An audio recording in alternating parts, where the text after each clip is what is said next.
Atención, en el país todo está cambiando y la televisión digital llegará para todos. Si tienes un televisor tradicional, no te preocupes. En Indotel te llevamos gratis a tu misma casa una cajita convertidora para que la conectes fácilmente con tu antena y sigas disfrutando de tus canales locales ahora con mejor imagen y sonido. Nuestra tele sube de nivel.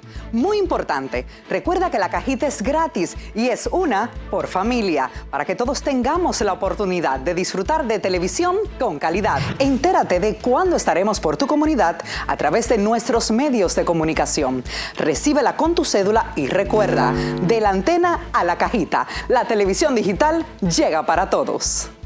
Instituto Dominicano de las Telecomunicaciones, la tecnología al servicio de la gente.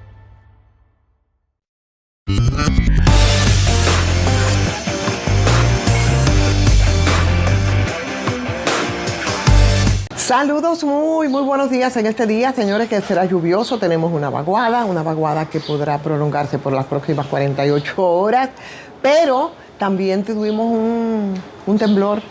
Sí, aquí en la parte del este se sintió bastante, 5.3 es lo que se dijo, y eso fue sucedido por varios temblores de menor magnitud. Seguimos ahí expectantes respecto a lo que se ha dicho en estos días de los movimientos telúricos.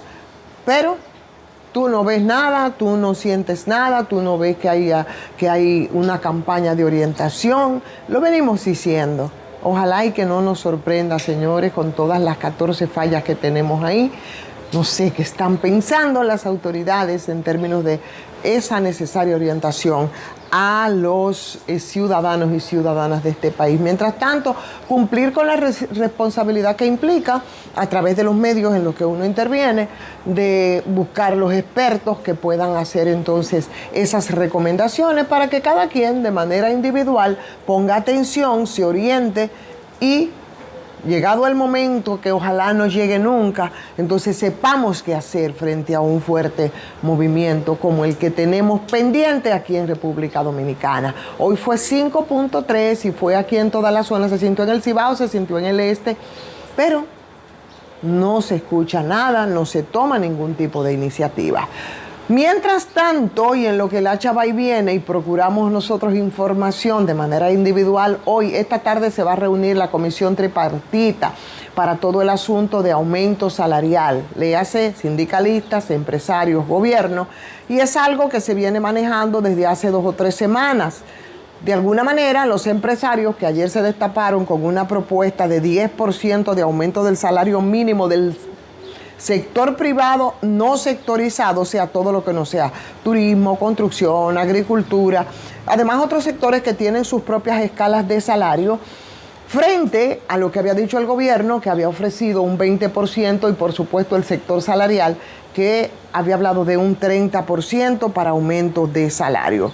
Bueno, pues en esa reunión del Comité Nacional de Salarios, los empresarios se destaparon con esta propuesta de un 10%, nada que sorprenda. Y a partir de ahí, ya ustedes saben lo lejos que se pone en la escala del 30% planteado por las centrales sindicales, en este caso, de un 30%, que si se llega entonces a algún consenso, yo no creo que llegue ni siquiera al 20% que está planteando el gobierno, aunque ayer el presidente Luis Abinader en su semanal ratificaban ese 20% que había dicho desde un principio. Los sindicalistas que se sorprendieron por el 10%, sin embargo, uno nada más con la experiencia que ha tenido como reportera de cubrir tantas veces como han sido posible y como han sido también de pírricos los aumentos salariales, uno sabe que es la misma estrategia de siempre. Ellos se ofendieron y dijeron cuántas cosas por ese 10% y por supuesto que los rechazaron, dicen que no van a aceptar menos del 20%.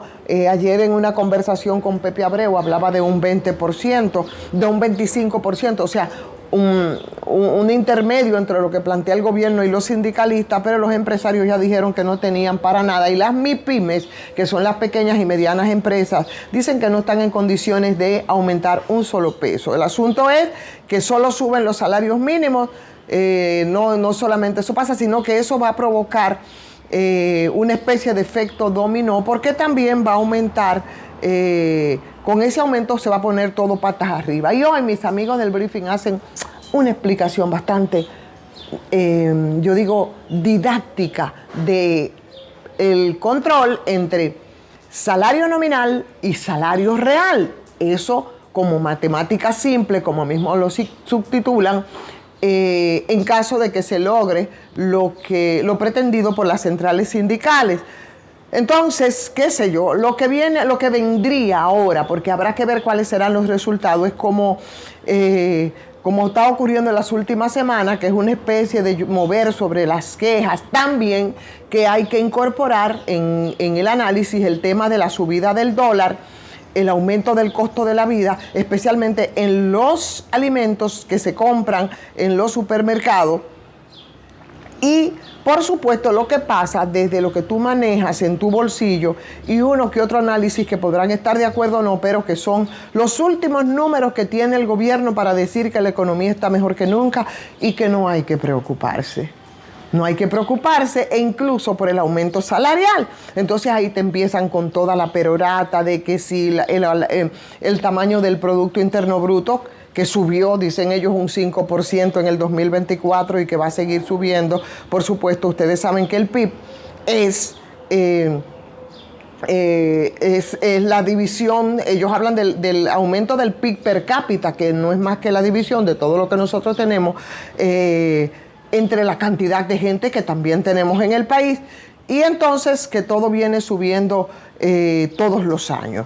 Hablan de la deuda que ha subido, si se ve en números absolutos. Esos son los planteamientos del gobierno para justificar que nosotros estamos más bien que el caray, que no es verdad que lo estamos.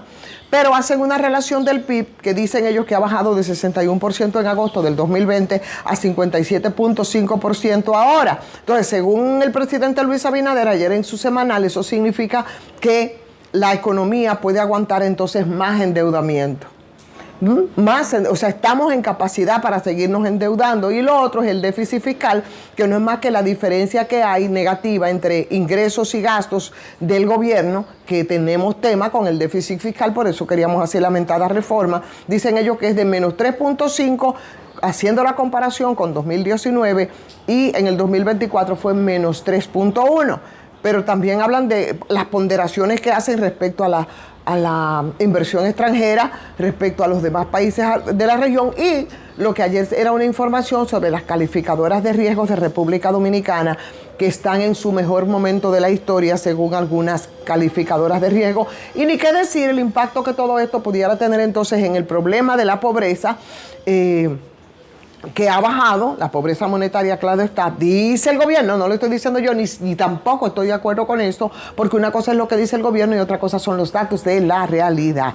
25.8% en el 2019, dicen ellos, la baja de la pobreza, 19.0% en el 2024, que es su punto más bajo. O sea que la pobreza extrema también ha ido bajando hasta alcanzar un récord de 2.4%. Y ahí, por supuesto, indiscutiblemente que si es así como dice el gobierno y con esos datos estadísticos, entonces el tema de los subsidios y las ayudas que da el mismo gobierno sería lo que podría haber impactado en eso que lo ofreció como dato el presidente de la República ayer en la semanal para decirnos que nosotros estamos muy bien. Pero el Banco Central también igual salió a decir que la economía está bastante sólida. O sea que desde el gobierno todo está perfecto. Y, por supuesto, todo estaría muy bien, a no ser que la mayoría de la gente no entiende eso ni de PIB, ni de porcentaje, sino que para cuánto es que te alcanza lo que tú tienes en los bolsillos y cómo tú lo vas a manejar en el día a día. Eso es el lenguaje que la gente entiende. La gente entiende cómo es que todas esas cifras macroeconómicas y de PIB, Producto Interno Bruto, y de inflación y demás, cómo eso te impacta en sus economías cuando tienen que ir a comprar con el dinerito que tienen. Entonces, ahí tenemos que detenernos un poco con el tema de los empleos y de los salarios, porque es verdad que por primera vez parece que pasamos de 5 millones de dominicanos trabajando y que la tasa de desempleo de alguna manera ha bajado. Pero nosotros podemos vivir con ese dinero de ese trabajo. Bueno, pues ahí están las explicaciones que yo digo que no puede hacerla mejor que los amigos del briefing, cuando ellos hablan que Eso va a depender de a quién le pregunte el presidente, que dijo ayer que el salario real ha aumentado un 20.6% desde el 2018 para acá. Entonces, lo importante es para qué te sirve o hasta cuándo y para qué te da ese salario nominal. ¿Qué es lo que tú puedes recibir por nómina? O es el dinero que tú recibes fijo. Ahora, ¿qué tú compras con ese dinero? Y esa es la gran interrogante y es la gran angustia de la gente. Lo importante es para qué ese salario te da, y ahí es donde hablamos del salario real y del salario nominal, que hay una desproporción. O sea, que los salarios han subido un 20.6% según el presidente, más que la inflación. Por lo tanto, la gente tiene un 20.6% más de poder adquisitivo, que es esa capacidad de tú salir a comprar con el dinerito que tú puedas tener en todo caso. Pero si nosotros aquí, yo creo que después de lo dicho por el presidente, tenemos que empezar a analizarlo. Pero mira, despacito y tratando de entender esto, porque la canasta básica alimentaria a la que se refiere el presidente solo analiza 35 productos esenciales, como el arroz, el azúcar, el pollo, todo eso. Entonces, si toman el promedio de lo que consume una persona en un mes, de todo eso, para poder comer regularmente, eso es sin darse ningún tipo de lujito, ni no, para lo básico, eso da un número distinto a lo que estuvo planteando el presidente ayer en la semanal. O sea que es muy diferente cuando hablamos de la canasta básica familiar, que además de la comida, también contempla, y son las cosas que hay que tomar en cuenta para tú ver entonces el salario real, porque tú tienes que comprar ropa, tú tienes que pagar educación, tú tienes que, si te enfermas, procurarte la salud, transporte y toda una hilera de cosas que no están contempladas. Solamente te están hablando de la canasta básica. O sea que cuando una familia promedio vive un mes, no estamos hablando de lujo ni de nada, con todas las limitaciones que implican.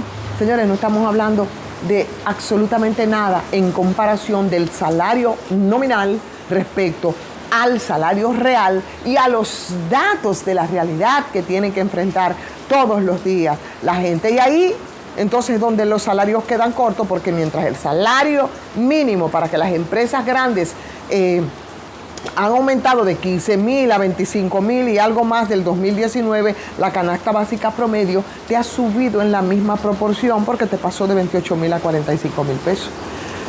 Entonces, por más cuentas que tú hagas, los números no te dan. Y claro que no les van a dar los números nunca a ningunos ninguneados, porque a nosotros nunca los números nos dan, por más cálculos que hagan y por más teorías bonitas que nos planteen. Entonces, si tú decir que el salario mínimo debe compararse con la canasta básica familiar del 20% más pobre, tampoco da, porque esa está en 27,000 y pico.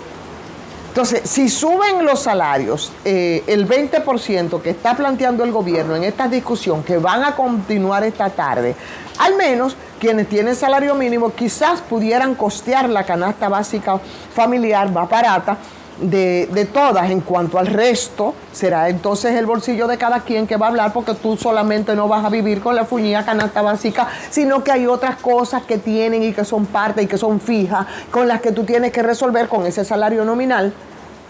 Porque entonces, ¿qué vas a hacer? Solamente no vas a comer, no para darte unas harturas como un desgraciado, porque no te va a alcanzar. Pero entonces tú no te puedes enfermar, tú no puedes mandar a tus hijos a la escuela, tú no te puedes movilizar porque tienes que pagar todo eso al margen, y eso no te lo están calculando. Entonces, lo peor de todo eso es que el último salario que se hizo aquí en el sector público, yo creo que fue en el 2010. Claro, en los lugares sectorizados o en espacios donde hay, por ejemplo, sindicatos fuertes que pueden utilizar mecanismos de presión, como el caso de la Asociación Dominicana de Profesores, como el caso del Colegio Médico Dominicano, pero el resto que no tiene instrumentos de mecanismos de presión, porque aquí hace mucho que las centrales sindicales no cumplen con su función y los partidos tampoco les interesa ese tipo de cosas para presionar y hacer ese acompañamiento de la gente.